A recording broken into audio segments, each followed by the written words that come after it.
with another video, and today we're going to be going through the 2020 presidential election and alternate history scenario. What if Donald Trump lost the election into 2016, and what if Hillary Clinton just went for one term?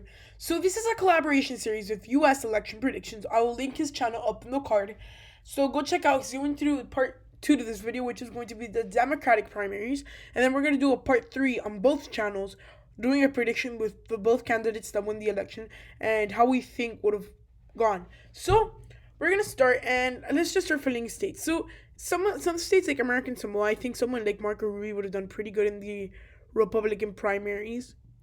I'm just going to tell you who wins and why. Guam, I think Marco Rubio does a good job there too. Because look, Marco Rubio has amazing appeal with these islands that are far away from like all these places. Because he has appeal, for example, in places like Puerto Rico.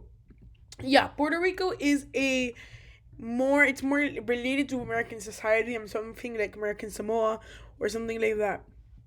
But I think out of those three candidates, I think Rubio is the only one that probably could go out there and get vote. In somewhere like Puerto Rico, he would get huge amounts of votes because he has Latino background. And I think also, like, honestly, Marco Rubio would be a strong candidate in certain areas. When we come to the continental US, it's going to be a lot closer. I think Marco Rubio do pretty well when it comes to the West Coast, but I think honestly the candidate for the West Coast would be someone like John Kasich. And honestly, the true belt for someone like Ted Cruz would be the Bible Belt. Somewhere in the state of California, I think honestly, Kasich would do pretty good, but it would be very close with Rubio and Cruz. When we start getting to places like Alaska, I think Cruz would do amazing there. And Rubio do pretty bad there as well. Because, I mean, there's areas that are heavy for Cruz. Like, for example, the state of Texas, let me just fill that in right now. Cruz would do amazing job here. 70% compared to Rubio's, like, 20, and then K6 10. Oklahoma, Cruz would do pretty good here. Like, probably like something like this. And honestly, I'm just going to fill in the states about what the margins I think will be like. Right, like that, and like that, and like that. There's areas, honestly, where like someone like John Kasich has very big disadvantages. When you're getting more to this Nebraska area, I think John Kasich would actually do pretty good here. It would be close. I think they almost get tied. But I think actually Cruz would actually win there. I think John Kasich's area is more of this part of the country, and states like New Mexico would go pretty good for Cruz and Rubio because of border reform. So before you start screaming at me, they're super conservative, and exactly, it's a Republican primary.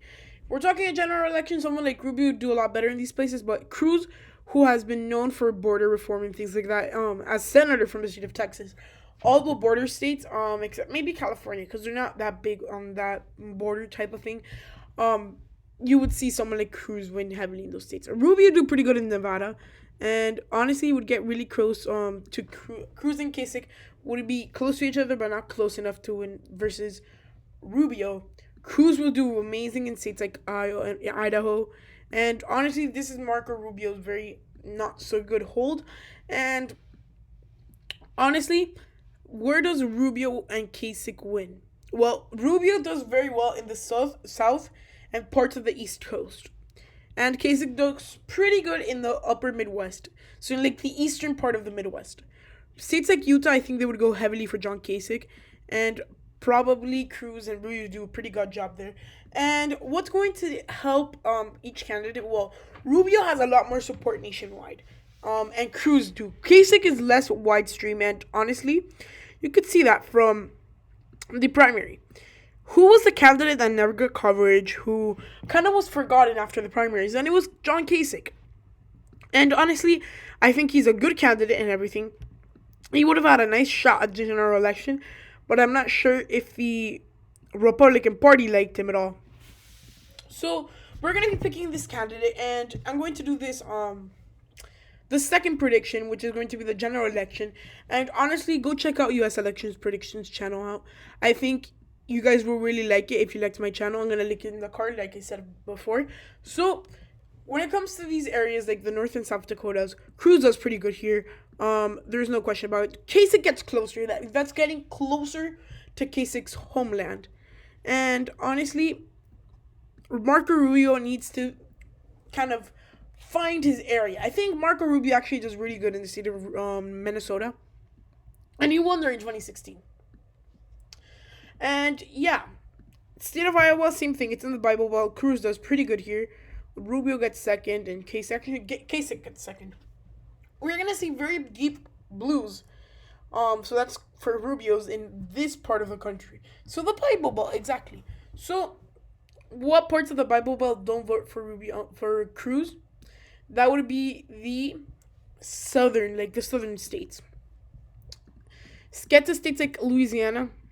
Rubio wins there by a little bit. And yeah, states like Mississippi, Rubio has very good appeal for southern states. Because look, he comes from the state of Florida, and to be a Republican politician in the state of Florida, you need to win those Republican, like, southern type towns by big margins. It's not only by winning by 1 or 2%, which actually that's not how it happens usually, but it's by a lot that you have to win. In Georgia, he would take that by storm. And Kasich does really good in the Midwest. And honestly, if John Kasich will have a chance at this, it's going to be because of the Midwest. Rubio do amazing in the state of Florida, with Cruz and Kasich getting a little bit of the vote. And yeah, I think also what really helps each of the candidates, like Marco Rubio's from Florida, state of Texas, like, I mean, if Hilary Clinton won in 2016, I think they shouldn't have been worried about losing the state of Texas. So I think at this point, the biggest electoral advantages come from the state of Ohio, which is Governor Kasich's home state. And honestly, it's also that John Kasich wasn't a big candidate in 2016. I mean, he did have some support here and there, but at the end of the day, what did he accomplish? I mean, he won his home state. That's pretty much it. He won everything else. He didn't win anything else. He was just getting closer, like 5 points, 15 points in some places, which still is pretty good. But to be known as a mainstream Republican candidate, you have to be very popular. Someone like a Marco Rubio at Ted Cruz, like earlier now. Look, lots of these areas are going to forget about John Kasich. They would give him very few votes. But I feel like someone like North Carolina would vote by a pretty good margin for Ted Cruz. Be close. At the end of the day, we've gone to Ted Cruz. Rubio does pretty good in the state of Virginia, I think. And Kasich does pretty good there. But it's still not enough. Where does Kasich start getting ground? Well, parts like the state of Kentucky. I think John Kasich has a nice appeal there. And I think Cruz and Rubio, I think Cruz would get a lot closer, but Rubio had a little less appeal. Missouri is another state I think Kasich would have great appeal in.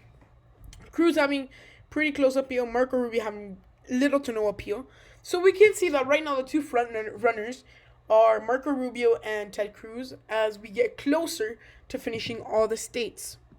And in national election, I think someone like John Kasich would do a lot better since he's a little bit less polarizing than other Republican candidates.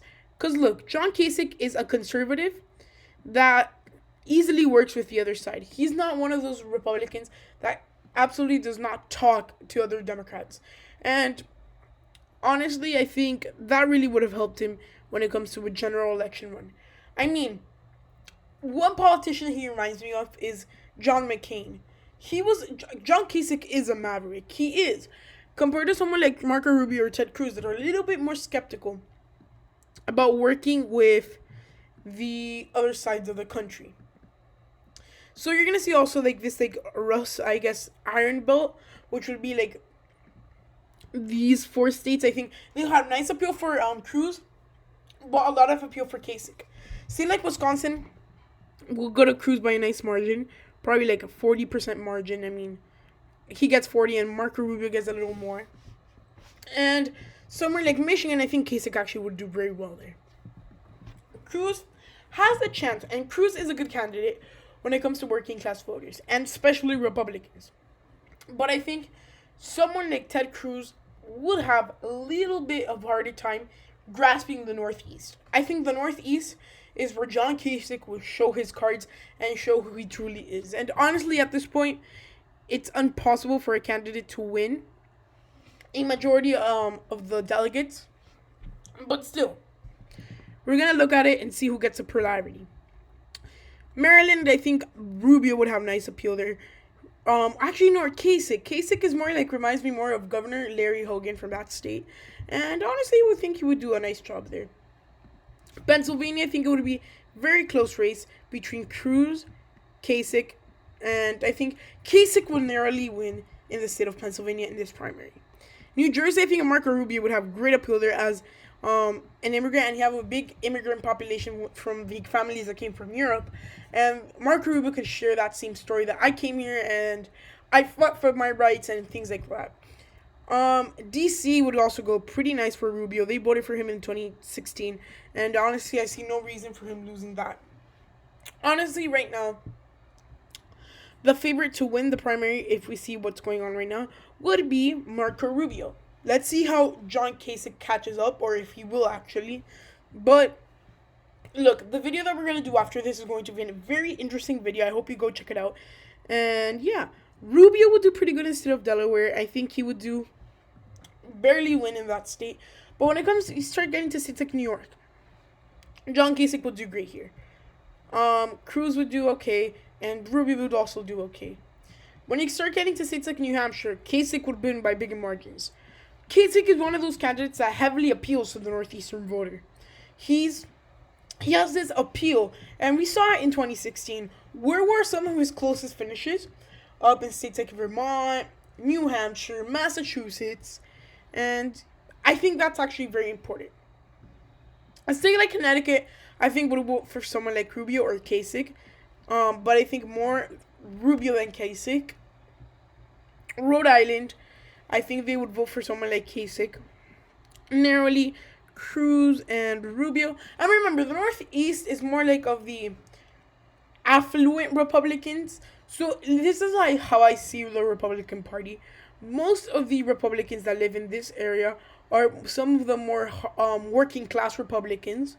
And then the ones that live in the Northeast are usually the more affluent Republicans, I guess, that they're a little bit more on the wealthier side. And honestly, this is what they need, the Republican Party. They need the working class voters. Because those voters are going to go and build on more momentum for them. Yeah, congratulations. You have all your big donors up here, but what does that do? State like Vermont, Ted Cruz would do pretty bad. John Kasich would do pretty good, and then Rubio would take the rest. Massachusetts, I think Rubio would do pretty good here, but Kasich would win anyways. And Cruz gets little appeal up there. Last state is the state of Maine. I think here, Kasich could do pretty well.